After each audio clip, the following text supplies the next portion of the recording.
So I want to thank everybody for joining us today at Kinship Cafe. I am your host, Jim Jones, and we'll go ahead and get started. Let me share the screen here.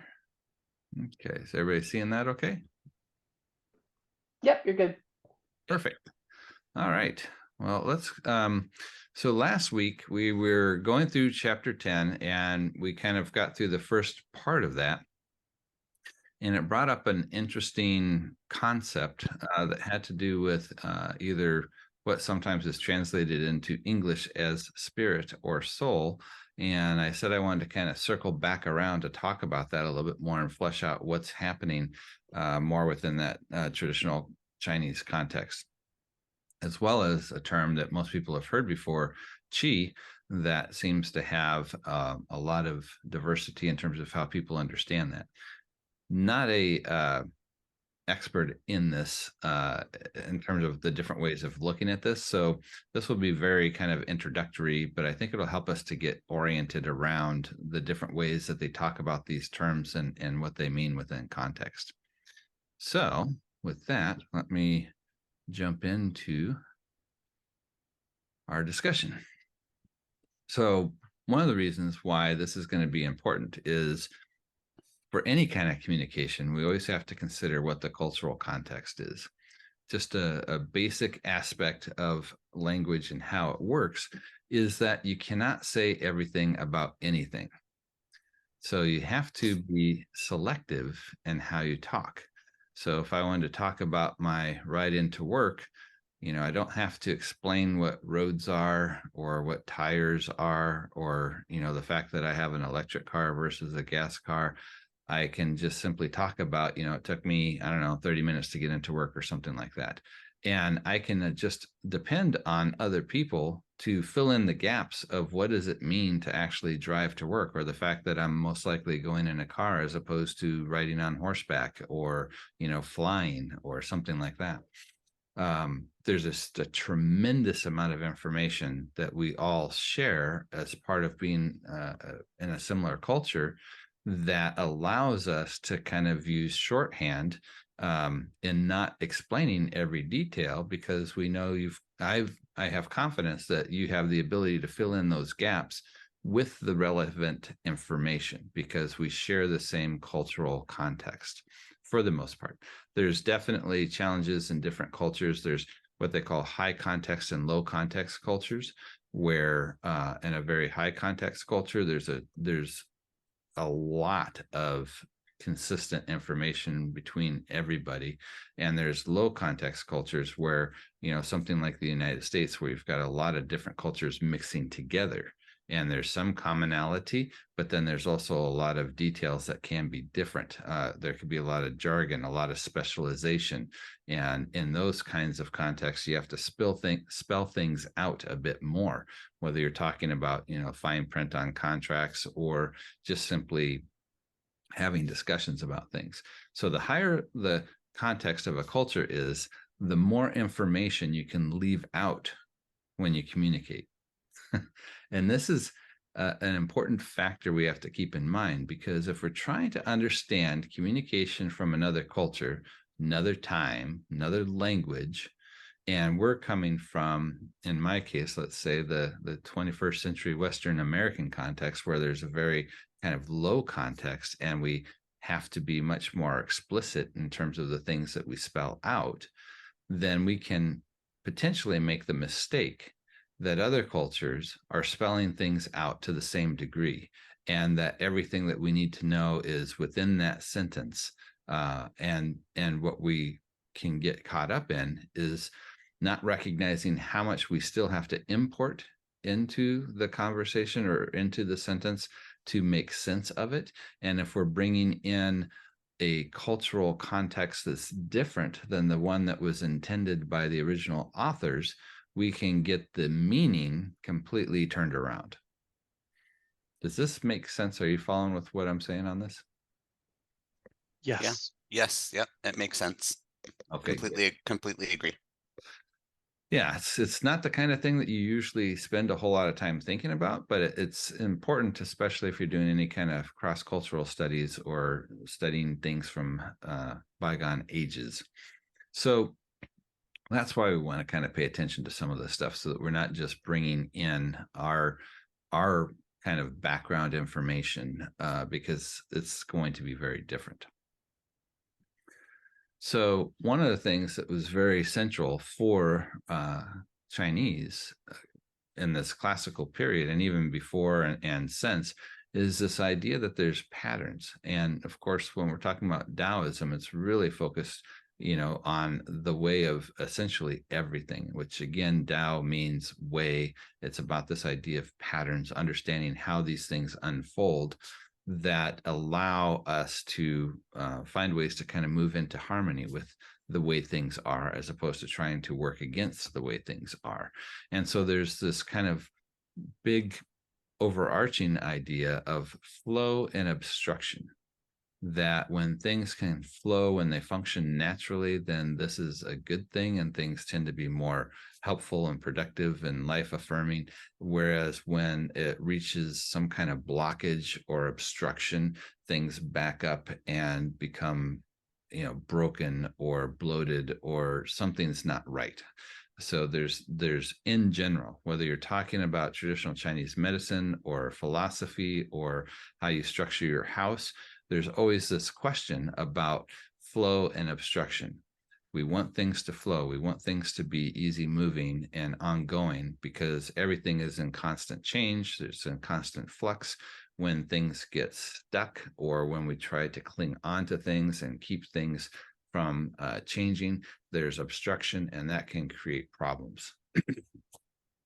You might be familiar with the term feng shui, which is a way of trying to think about like ordering houses that had kind of interesting origins. If I remember correctly, it had much more to do with the placement of a house in relationship to water and wind, so that it would survive well. It wouldn't be like getting wiped out by floods, and it wouldn't be getting, constantly bombarded by wind. So placement was very important between those two things, which is what the phrase literally means, is wind, water, feng shui. So it kind of evolved from that into, how do you have proper flow within your home, and how do you not have obstructions in your home? And of course, it develops into far more kind of mystical ideas as well, depending on how far you take it in its current context. But originally, it's again this idea of flow and obstruction. How do we think about those concepts? So, kind of a foundational story. It's hard to know if this was, a true story or not, but it doesn't really matter. It became part of the ethos of, how they thought about things. There was King Gun and his son, who became the king after him, Yu. And Yu, we have dates for roughly between 2200 and 2100 BCE. The story goes that King Gun had built a dam to control this particular river.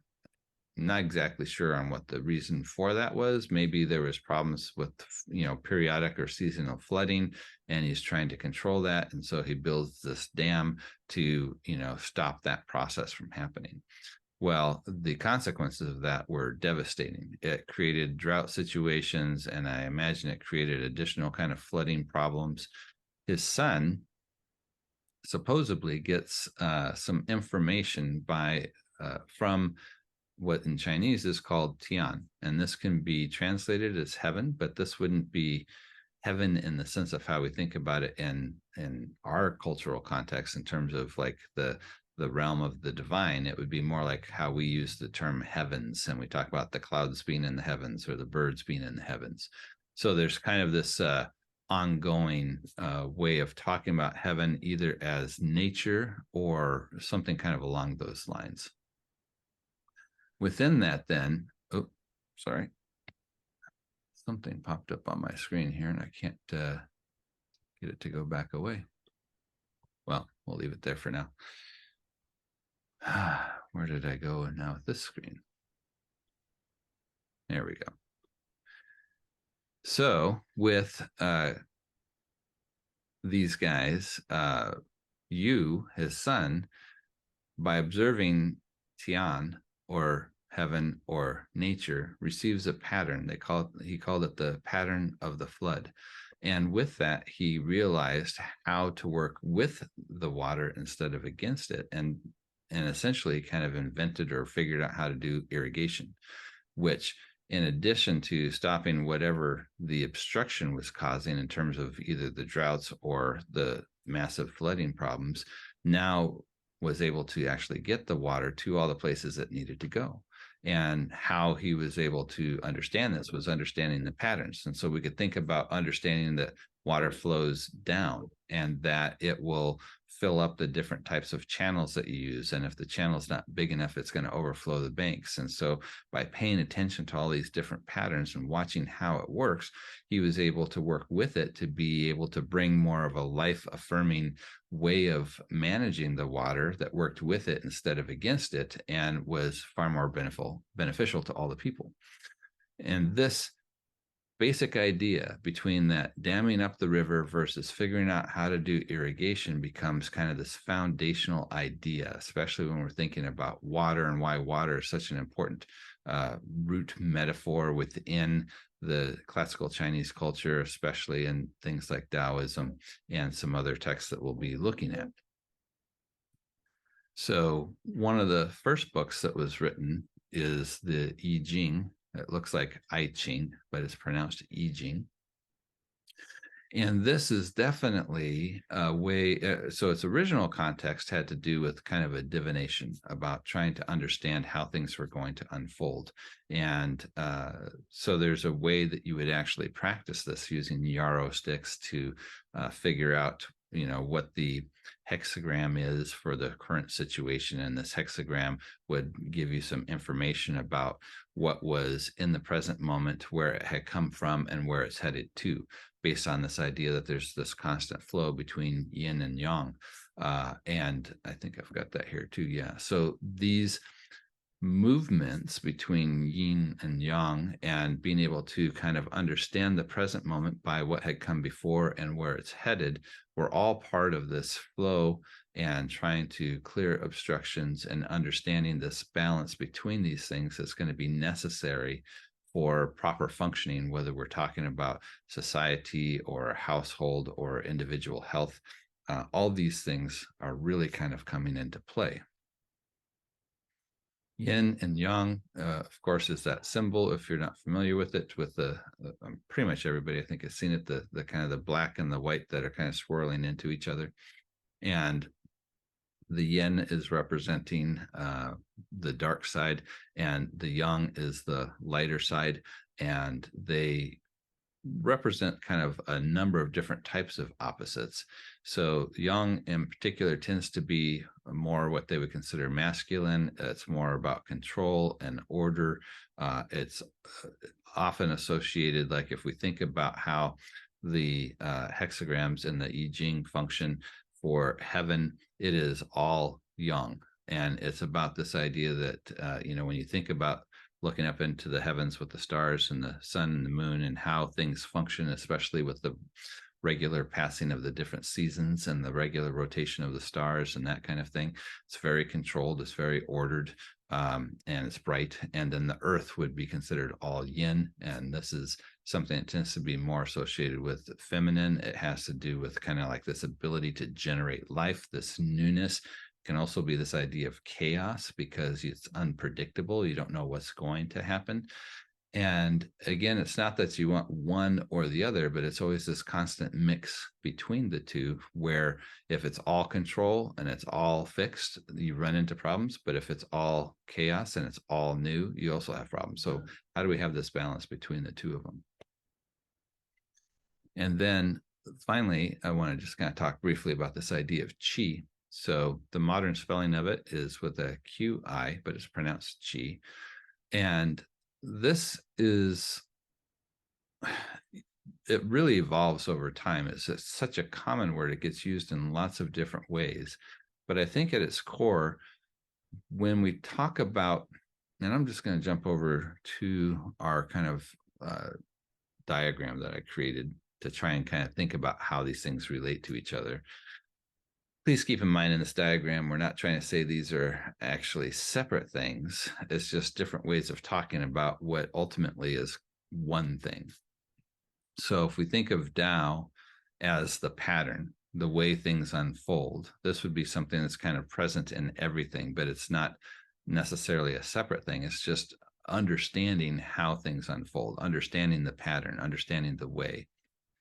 And then you've got this idea of absence, or we could say without form, and presence, which we could also say is with form. And there's kind of like this movement back and forth between these two that has to do with how we experience the world. So the manifestations of everything that we see that they would talk about as the 10,000 things, this would be in the presence concept, the with form.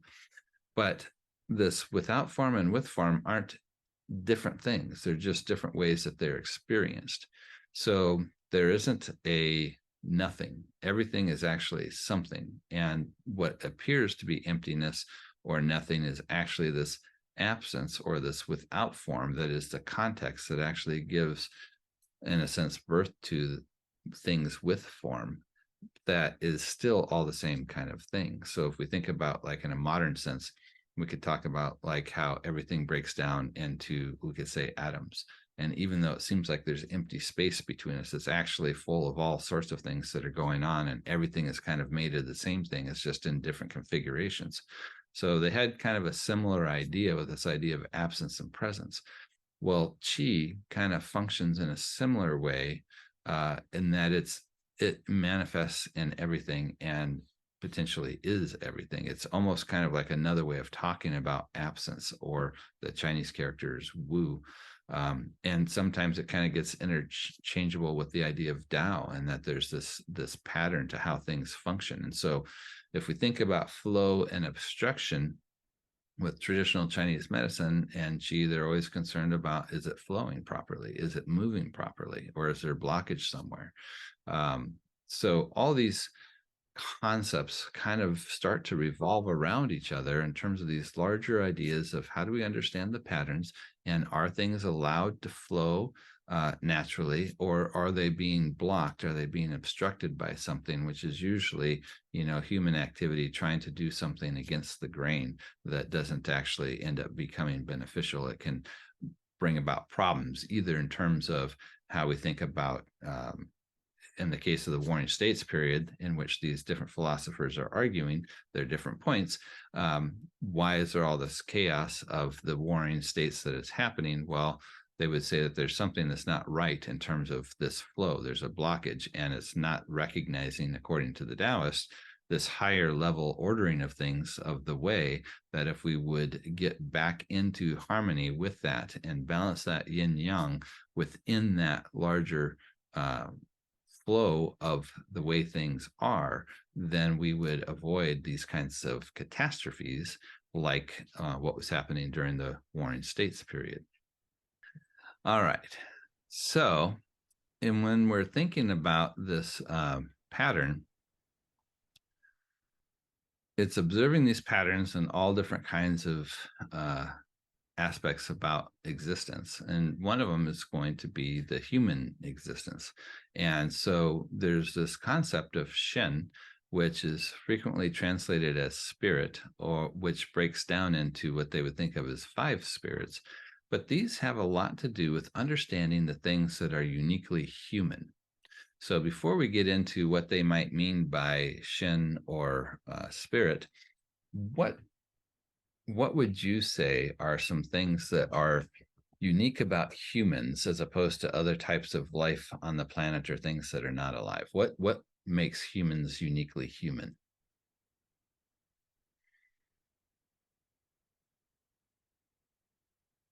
Abstract thinking. Abstract thinking. That's a good one. I would say sentience or awareness. Okay. Oh, also the ability to recognize time. And I know that because, yeah, animals don't seem to recognize time very well. Yeah. may be related to that, but I find kind of interesting because I do percussion. It doesn't seem that animals recognize rhythm, which is, Yeah, that's accurate. Accurate. and that might be related to the idea of perception of time passing too. I'm not sure. Hmm. They recognize vibration, but not necessarily a pattern to the vibration.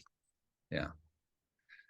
And this is another kind of interesting concept that, as far as I understand, in classical Chinese, they didn't actually have a word for time either, but they would talk about like the passing of things that was kind of associated with the flowing of a river, which is kind of how I think they were getting at a similar idea of the passing of time.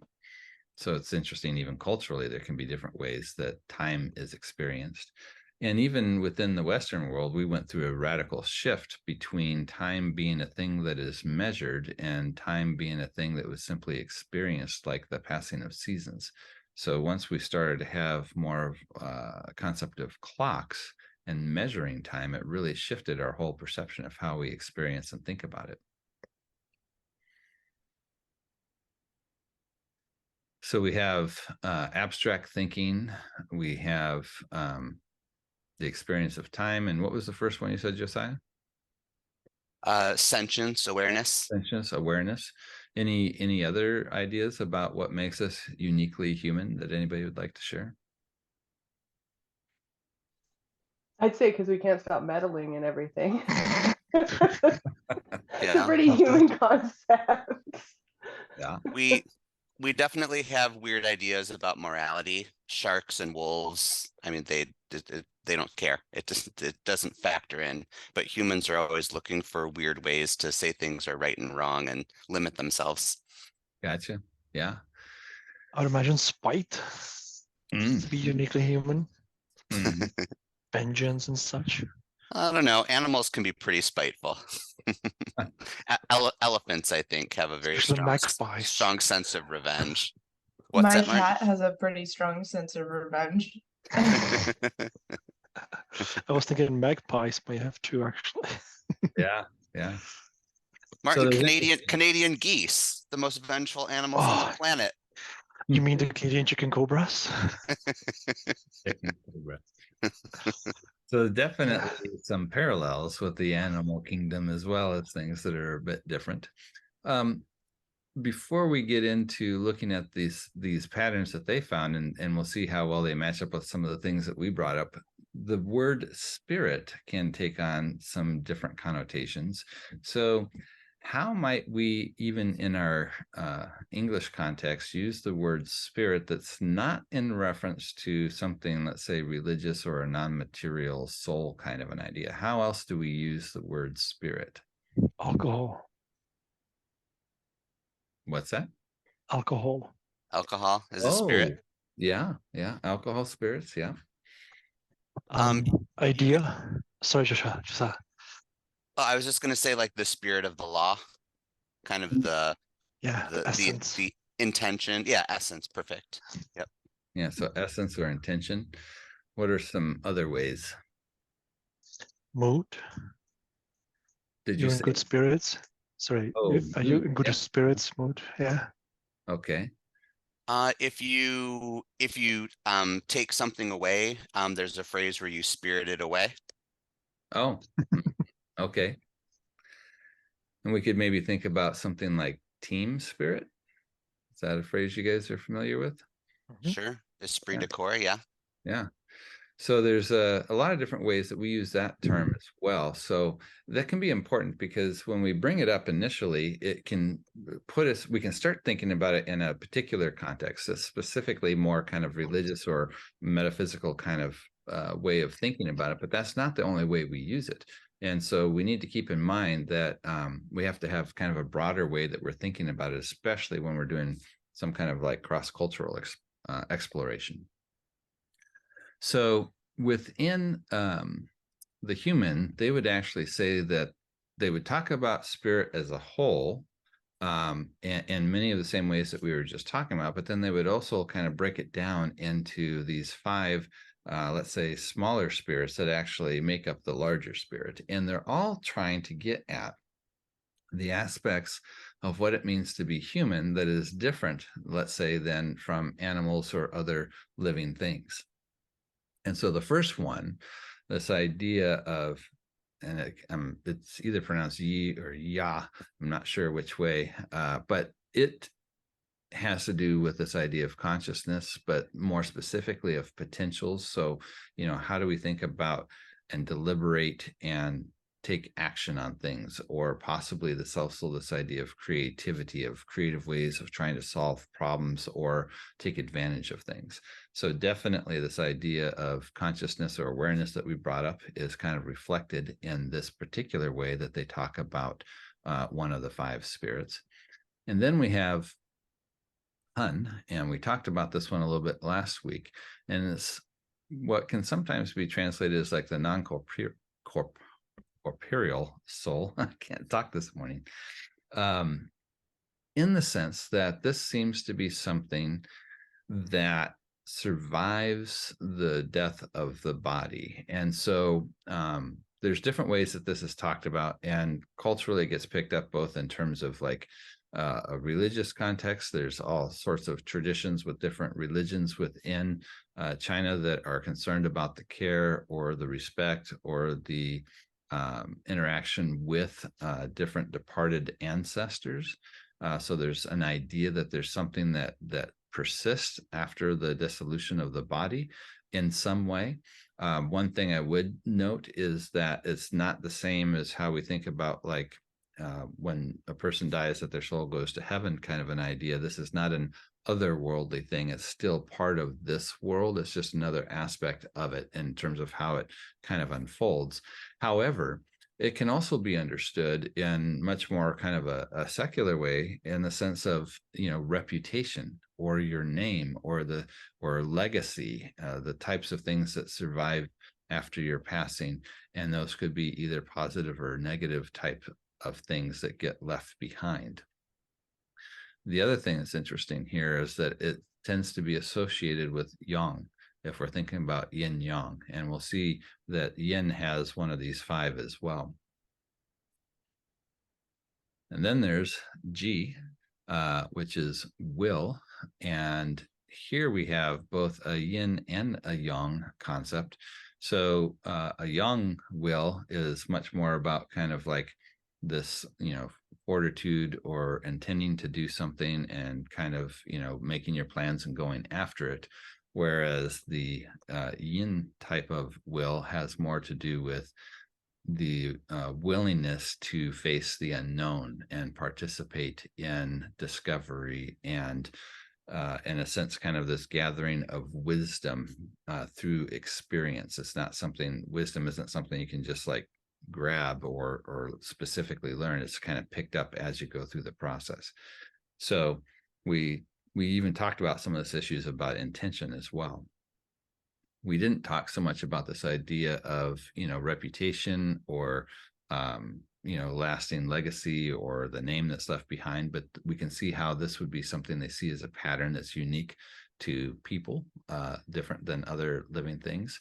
Same thing with consciousness. And we did kind of bring up that and this idea of deliberation and how do we solve and be creative in working with our environment. So then we have Shen, which is kind of interesting because it's used to talk about the entire thing, like all 5 aspects, but then it's also actually one of the 5. It's kind of like the smaller aspect of spirit here. And this is more what they would say like heart spirit. This gets into this idea of connection, how we relate to the world outside of ourselves, the proper relationships, and are those managed in a proper way? That would be another aspect they have here. And then the 5th one is what they call Po. Pardon me.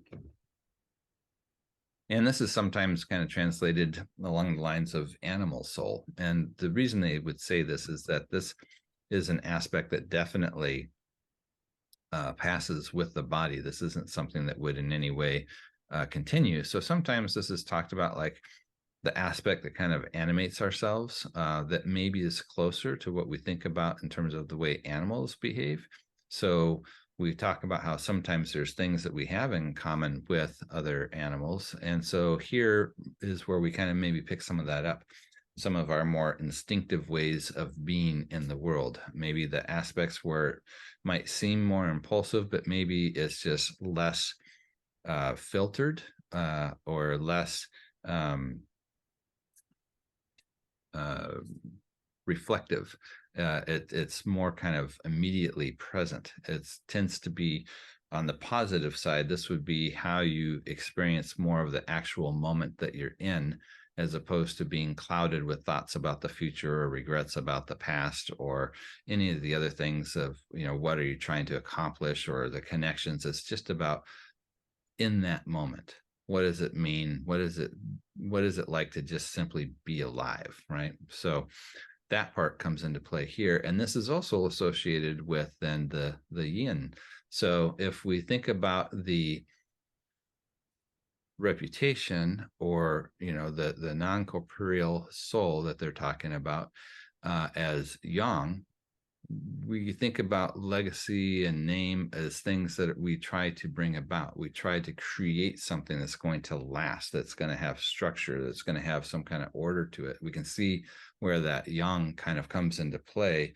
Whereas with the just being present in the moment, almost non-reflective, is seen as more of that generative or creative side of things that's open to who knows what's going to happen, right? It's more open to the novel. We can see where that yin aspect kind of comes into play with this way of thinking about an aspect of humans. So maybe before I continue on, I'll just see what your thoughts are on how they break this down, and what do you think about that? I assume there's a bunch of cultural, it seems kind of like an odd breakdown to me, but I assume it kind of goes along with, there's probably cultural reasons why they broke it down this way and did it the way that they did. I understand where they're coming from. I don't I don't know that I would break it down the same way, but different times and different cultures. So it makes sense within, the Tao Te Ching. Yeah, it's not to say that we would have come up with the same thing. It's more of trying to understand the framework, or kind of more of the context of how they would talk about these kinds of elements within the so if we're thinking about the Daodejing and it's being composed in a time frame where they would talk along these lines, then it helps to add insight to what they're talking about in the Daodejing when they might bring up one or more of these types of elements and the significance of it. Do these all relate to symbols? Are there letters? Is there a symbol for Shen and Po and Hun? Oh yeah, Like these a are all characters. Chinese character? characters. Yeah. Okay. Okay. Yeah. Sorry, I didn't include them in the slide here. It was getting a little cramped for space, but No problem. I just wanted to, because these would show up in the Tao Te Ching. There would be like a Shen symbol and a Po symbol. they don't all show up, but some of them do. And that's one of the things that will become kind of interesting, is what is referred to and what isn't. And then that gives us a new opportunity to speculate on why they presented what they did, right? I think I remember seeing Shen, I think, was in one of the earlier things that we talked about. One of the earlier poems or verses or chapters. Well, I don't recall that we've come across that. Well, I take that back. So there is the term sage is a combination of Shen and Ren for human.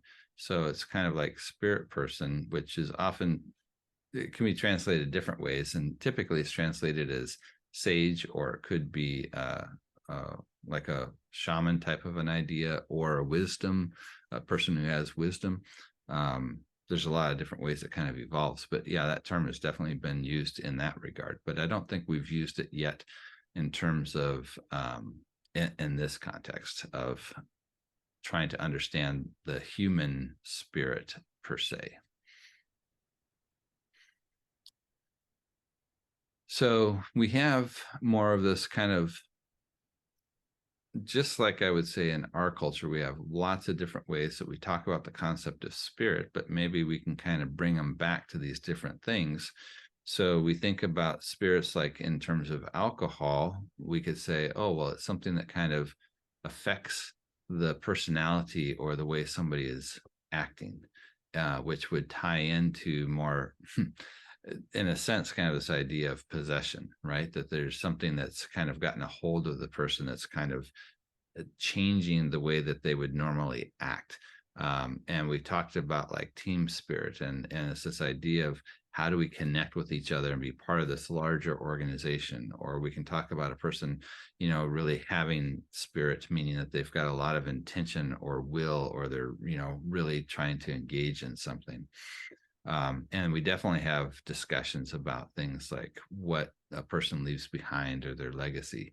And these may be, you know, things that we wouldn't express exactly the same way, but we can see how there's a lot of the same kinds of ideas that show up here, even though we maybe group them a bit differently or talk about them a bit differently. We can still recognize, oh yeah, we see all these patterns in terms of how people behave and what makes them uniquely human.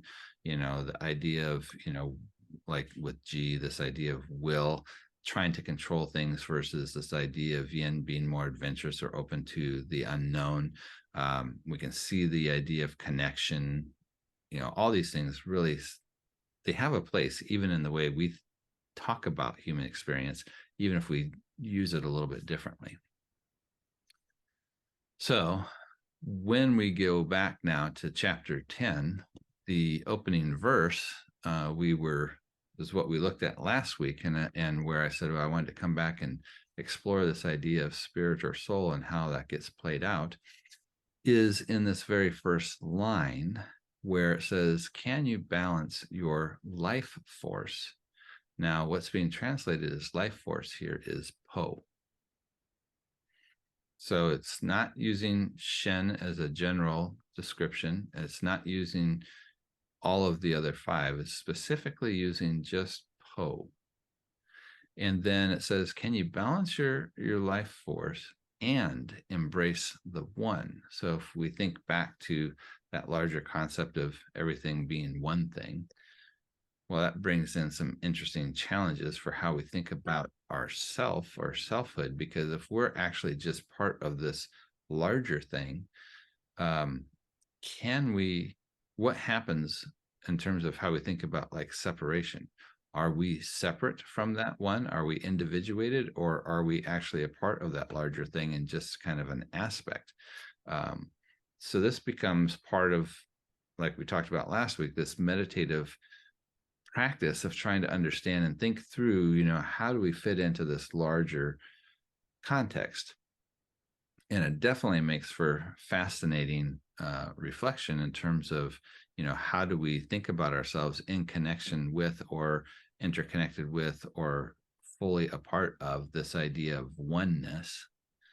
But what I would like to kind of maybe close with is asking a question of, what do you think the significance is that they're only referring to Po in this opening phrase instead of spirit in general or any of the other five?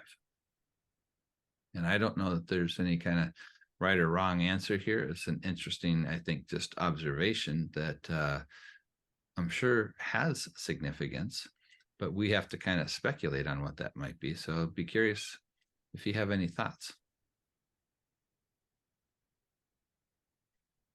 Maybe we'll go back to Yeah, I was gonna say, can we see the context of it again? oh How do you, or the just phrase? say, you could just say it. How do you balance your life force with the one without separation? What was the phrase? Says, can you balance your life force and embrace the one without separation?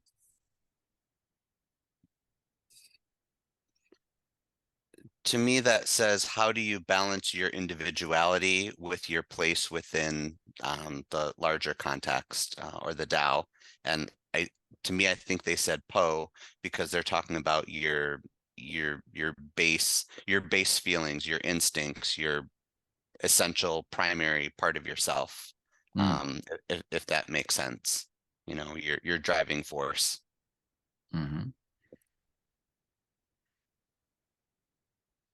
Anybody else have some thoughts on that? Similarly aligned. This seems a little connected to what we talked about so many times before, of one cannot exist without the other. So that correlative interdependence kind of a thing, yeah. One of the things I think about, and this will come up later on in the text as well, when we keep having these references to darkness, which again, from our context, is usually associated with something negative. But in the Taoist context, they keep promoting it as something positive. And I think it's because it's related more with this reassertion of the idea of the yin, of the essentially the cultural interpretation of the Taoist is that it's become over yang, that there's too much control, there's too much of this kind of male element, that we need to reassert more of this novelty or this recognizing the gift of life and more of the feminine aspects into how we're thinking about things. And of course, that's associated with also the dark, but also here with Po. So the non-corporeal soul was associated with the yang, the control aspects, the masculine aspects. So here Po is again referring back to that yin side of things, which seems to be a kind of a common theme throughout the Daodejing as well.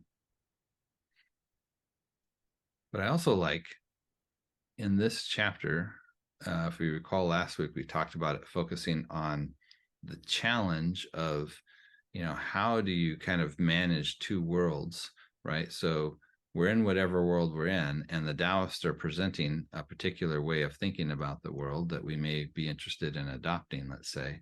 And so the question is, how do you hold on to these ideas while you're still part of this other way of existing, right? This other cultural context. And so it asked a series of questions about, you know, can you, and it's bringing up a bunch of different things. We'll look at the more of those next week. But that first one, you know, is really getting at that core of identity. And when we think about more of a meditative practice, a lot of what we're trying to achieve with that is how do we become more present? And so again, we can think of Po as that aspect where we're kind of shedding all of these other things that are more culturally contrived, right? Where we talked about like the value judgments of good and evil, or something that's kind of added as a filter that we have to kind of remove from our vision so we can see more clearly. The next passage where it talks about controlling your breath is again the term for chi, but it's trying to return to the state of being an infant. So infant is really kind of triggering this idea of natural state, that it's not been corrupted yet by different kinds of cultural influences. It's just more natural in its existence and how it is. So if we think about Po as being more in that present state, that's more instinctual, more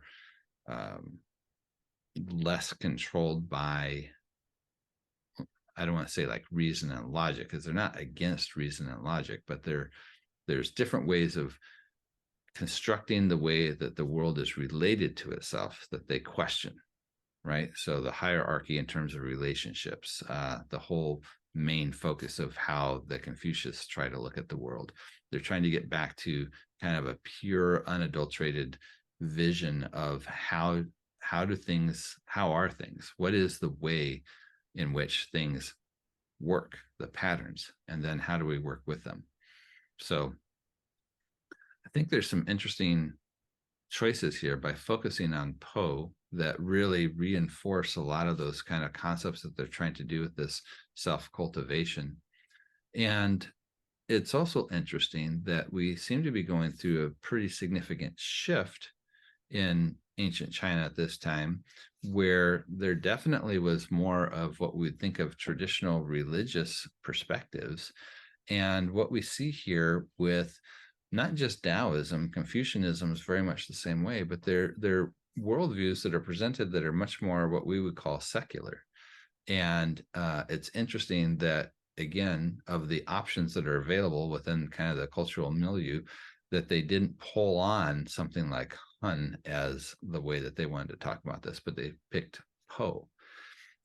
That might have something to do with how there's this shifting tide between what was seen as, well, and I'll just have to kind of cover this briefly because we've talked about this in the past, but I think it comes into play here again, that if Taoism is kind of reasserting more of a Paleolithic perspective of the world, what we sometimes will talk about more like of an indigenous perspective, then it's trying to see things from more of this life-giving, generative way of looking at the relationship with the earth, as opposed to how do we control and manage the earth, which is a big transition that happens as we start to move from hunter-gatherers into something like more agricultural and larger city-states types of setups. And in that prior, let's say, Paleolithic perspective, that generative perspective, the feminine tends to be held up as the ideal because the process of reproduction more closely represents what we're seeing as the natural order of things.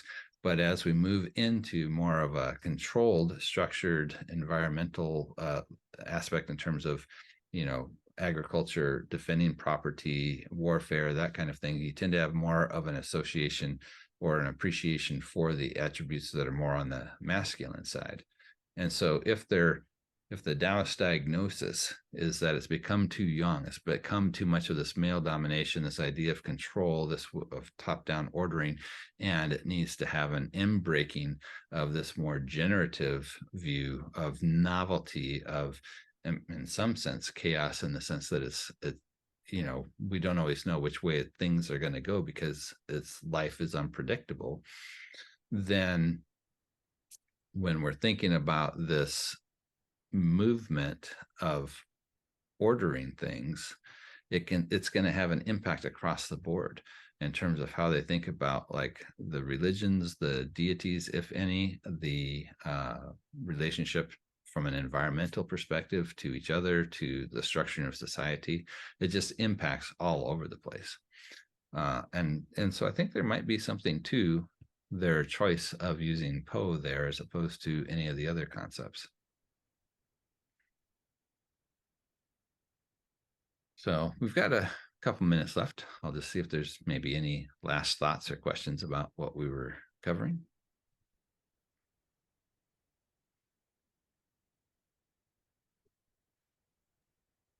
It seems like it was a rather easier conversation, not as much of a heavy topic to completely break my mind. That's good. In kind of modern Chinese culture, how much of an influence or presence does this have in current Chinese culture? Do they still talk about these sorts of things, or are they kind of moving in a different direction? Yeah, so there's three main influences from what we might call religious influences in China still, which would be Taoism, Confucianism, and Buddhism, which kind of is imported, obviously. And but the modern day, more religious aspect of Taoism is a bit different than what we see with the Daodejing, where sometimes they talk about more as like philosophical Taoism or classical Taoism. But there is a big debate about whether it should be seen as two separate things, that the religious Taoism versus what we'll call philosophical Taoism. And part of their argument would be that if you take the Tao Te Ching by itself, then you're maybe taking a little bit out of context, which gives the impression of more of a philosophical Taoism. But a lot of the other contexts that they're referring to are things that mostly happen well after, maybe even several hundred years after the Tao Te Ching was written. So to my mind, I still see a definite progression of how things unfolded, even though there's precursors to some of the ideas of, things like yin yang and understanding the patterns and things that predated the Tao Te Ching. So that there's definitely continuity with that, and where it ends up going. So it's this constant evolution. But those same concepts are also found in things like Confucianism and some of the other of the 100 schools of thought. You know, there's a lot of shared ideas, but to me, it still appears that at this stage, there's definitely more of a philosophical, definitely more of a naturalist kind of view of what's being presented in the Daodejing. Maybe we shouldn't call it Taoism to distinguish it from modern day religious Taoism, but it still has a very profound impact in Chinese thinking, whether you're talking about traditional Chinese medicine or philosophy or just regular life as well. Between Confucianism and Taoism, Confucianism lends itself much more to the way that the state is governed, both historically and more present. So that tends to be more of the way I've heard it said is that people start off as Confucianists.